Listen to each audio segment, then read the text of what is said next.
Hello folks, been busy today, been doing quite a bit of stuff on the bike.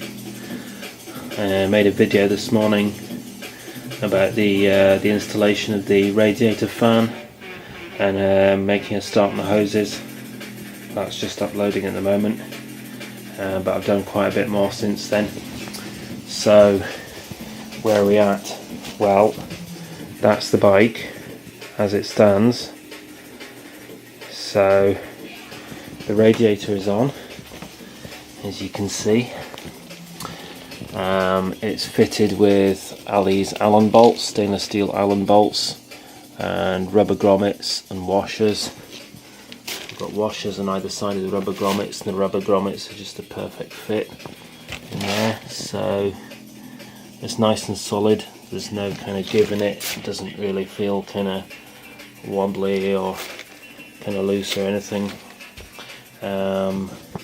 Also made a bracket to secure the bottom of the radiator, which was quite a lot of work. Whoops, tripping over things here.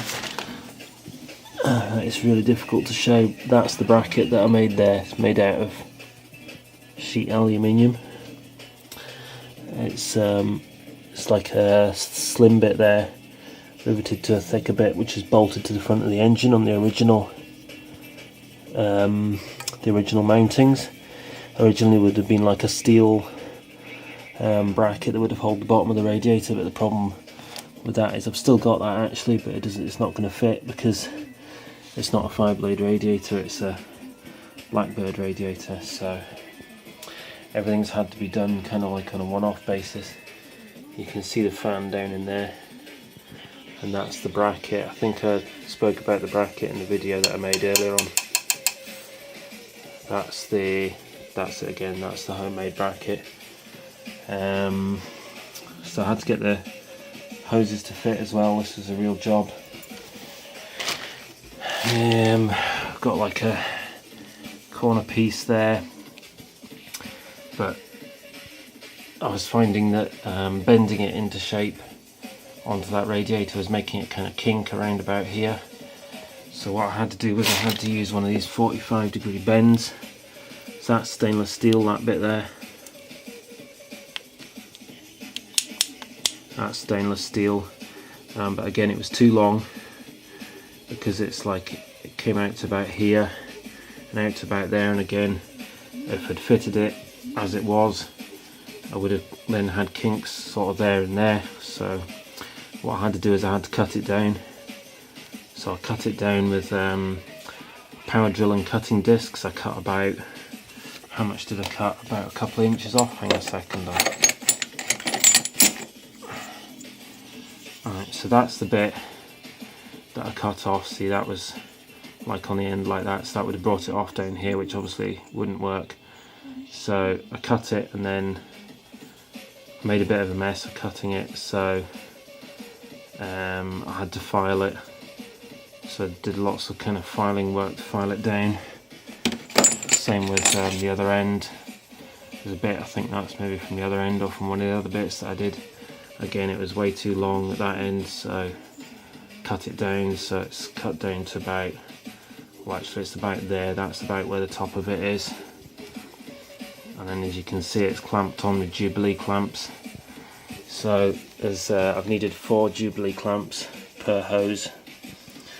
There's one there on the thermostat. It's difficult to show it because the chassis is kind of in the way, but one there, one on either end of the stainless bit and one on there.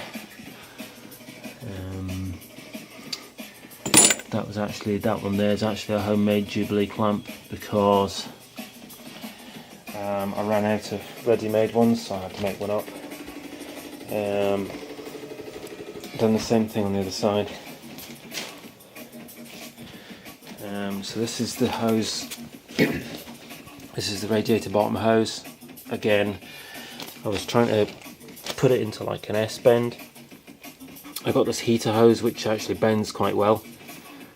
And what I thought was that I could bend it up, then bend it back. What happens is you can bend it one way, then when you bend it back it kinks. So what I had to do is I cut it, and again what I've done is I've put in a stainless steel bit This stainless steel bit goes the full length down to there. So that's like the full length of stainless steel. This is a 90-degree joint, but this end was cut because this was too long. This would have come like right to the front of the radiator.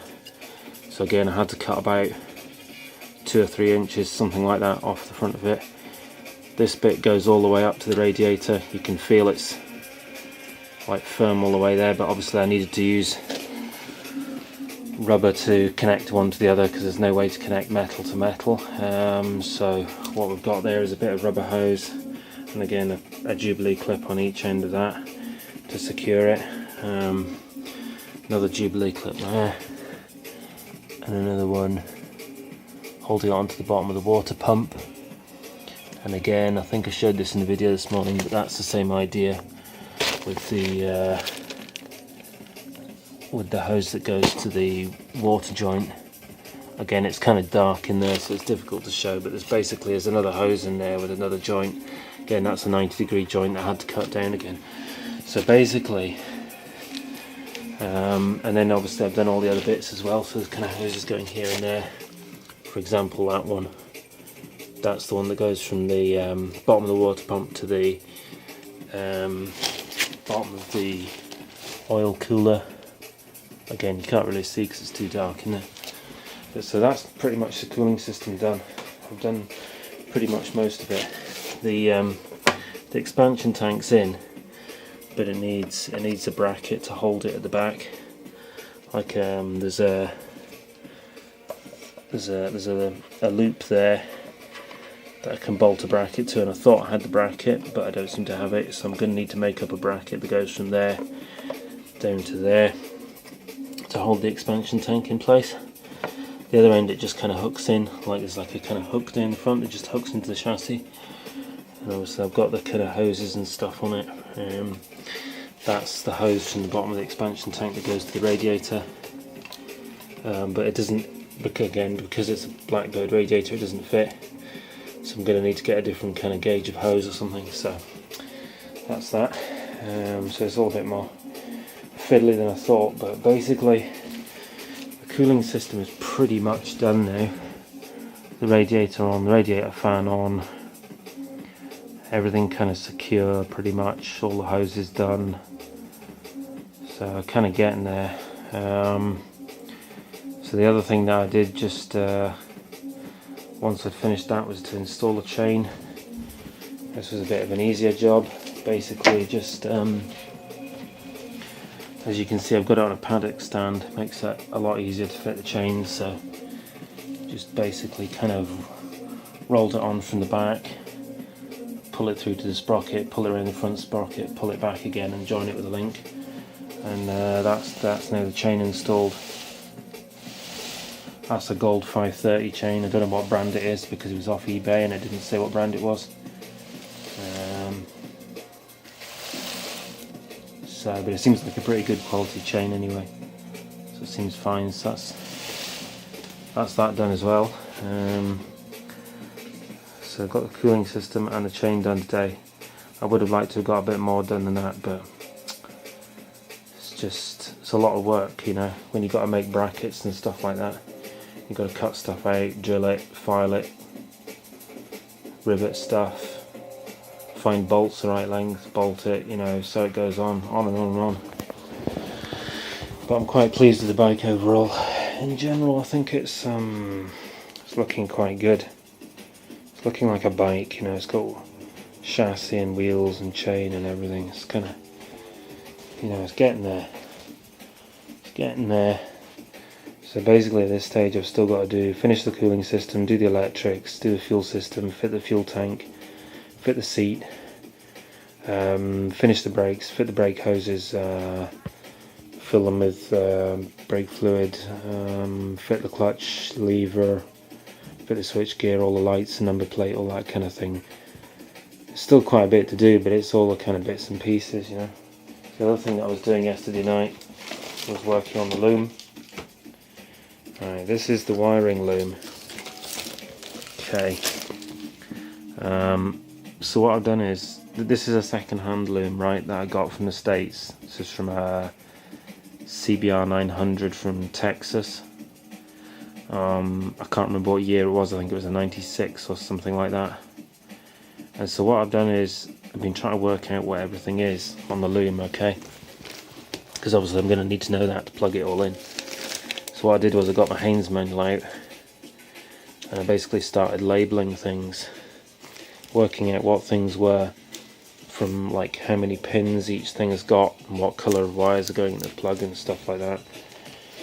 So it's a bit quite a job actually. Some things are really obvious what they are, and some things are not so obvious. For example, that obviously is the battery positive lead. That's the starter motor lead. That's the starter relay. Okay, that plugs onto that socket. I know that because I unplugged it from there. That plugs into the CDI, the ignition module. It's like a 9-pin, and it's an unusual type of block connector. It's like it's got these kind of funny sort of round pins. Almost looks like something you'd see inside a computer tower or something. So that's that. So what I've done is I've been labelling the other stuff that's harder to identify. So for example, this bit here has got three plugs in it, okay? Now I managed to work out from the fact that it's got 3 big fat yellow wires that one of those goes to the alternator. So we've got alternator, the fuel pump, and the side stand switch. That's what plugs in there. So I managed to figure that out from the colours of the wires and all that kind of thing. That one there, for example, that's the voltage regulator. It's actually a wee bit burnt out, so obviously there's been a problem with the regulator on this fire blade that this loom has come from, which is a common thing for the Hondas. They all tend to get regulator problems. So I'm going to check over the loom and I'm going to do any repairs that are necessary. That, for example, is the fuel relay. Managed to figure that out. These bits here, these plug onto the coils, onto the ignition coils.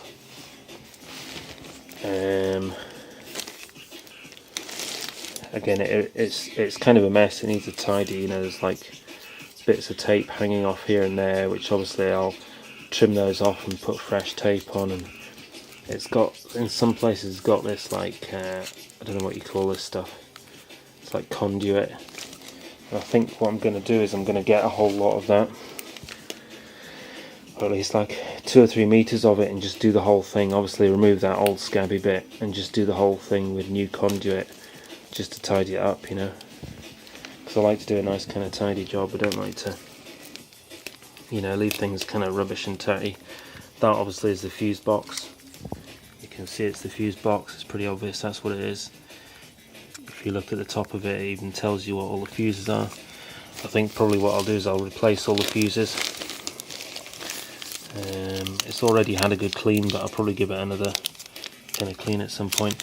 And then basically there's a whole lot of other kind of block connectors, like in relays and this and that. I managed to kind of figure out what most of them are. Kind of headlight relays and indicator relays and this and that, you know. And there's some block connectors that I've not figured out what they are, but I'll figure out what they are when I start plugging stuff in, you know. So that's basically the loom. So that's kind of really the next job is to plug the loom in. So that's going to be a bit of a challenge. It's going to be a bit fiddly. That there, I'm just noticing that's the clutch diode. I'm not actually sure what the clutch diode does. I need to Google it, but yeah. So that's it. So basically that has to go into the bike and plug into everything. But obviously I'm going to have to, certain things, certain electrical things like switchgear and lights and what have you, have to be fitted before the loom can go in, or kind of at the same time or whatever. Some electrical things are already there, like the alternator and the starter motor and stuff. So that's pretty much it then for the moment. So thanks for watching.